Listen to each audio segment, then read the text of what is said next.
Serbët po nxisin akmarrjen në mes të shqiptarëve.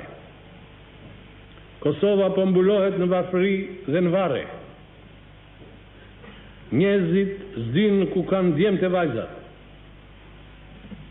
Inteligjencia shqiptare po kositet. Ate e ofendojnë, e poshtrojnë, e lën rrugëve. Të tilla persekutime s'kan ngjarë vetë në kohën e inkvizicionit. Jo, populli shqiptar që jeton në Jugosllavi nuk do të lejoj. I shtypet çdo gjë e shenjtë kombëtare. Shqiptari në çdo kohë e në çdo vend, kur i shkelin lirinë dhe të drejtat e lishme, se ka ulur kur kurizin dhe asnjëherë si ka kthyer krahët armikut. Ju zotërinj të Beogradit dërguat në Kosovë 60.000 ushtarë serbë për të shtypur e vrarë kosovarët dhe për të fiksuar Shqipërinë socialiste. Ne nuk friksohemi, ne jemi gati, në këmbë, si një trup.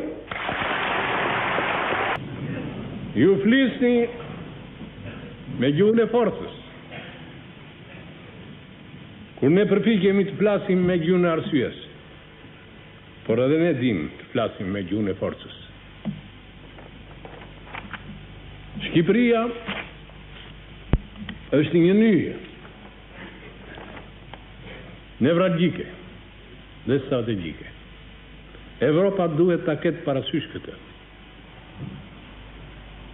Disa tallen me fortifikatat tona, ndërsa vetë armatosen deri në dhëmbë e me çdo lloj armësh. Të tjerë e nënçmojnë në forcën tonë. Aq më keq për ta. Disa gazetarë që shkruajnë për të marrë rishpete, disa politikanë të kafeneve në analizat e planeve strategjike të tyre dhe serbëmbëdhenjtë në radhë të parë përhapin idera dhe bëjnë insinuata se në këtë ose në atë konjunkturë, bile në të gjitha konjunkturat, Shqipëria do të gëlltitet nga Rusi, do të anojë nga Sovjetët e tjera.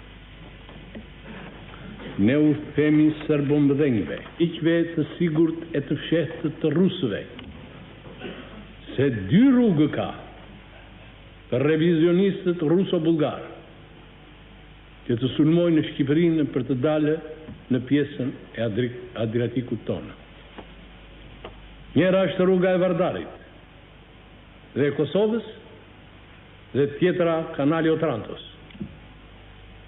Në rastin e parë, pa më të voglin dyshim, gjithë populli shqiptar që jeton në Kosovë e në vise tjera Jugosllavisë, që nga Shkupi e Kaçaniku, nga Tetova e Gostivari, nga Llapi e Pllave e Gucia, do të ngrirë në këmbë, do t'i presin agresorët me pushë.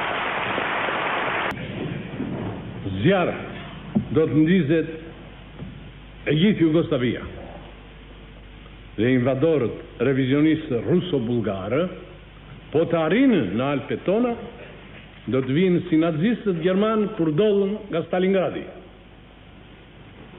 Në rastin e dytë, kyçin e Otrantos e kemi ne, shqiptarët. Sazani dhe Karaburuni, pa patur frikë se them ndonjë sekret, janë shkëmbin të veshur me hekur e beton, kur s'kalon dot flota ushtarake sovjetike. Në të tilla aventura, në rast se dëshirojnë të futen armiqtë ruso-bullgare të tjerë, duhet dinë se shqiptarët nuk janë një shtet prej 3 milionësh, por një komb prej 6 milionësh.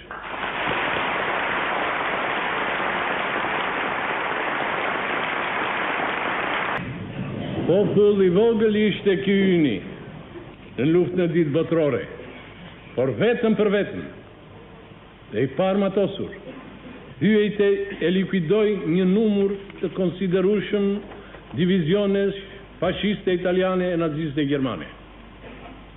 Tash kohët ka ndryshuar në favorin e Shqipërisë socialiste. Prandaj, lart duart nga Shqipëria.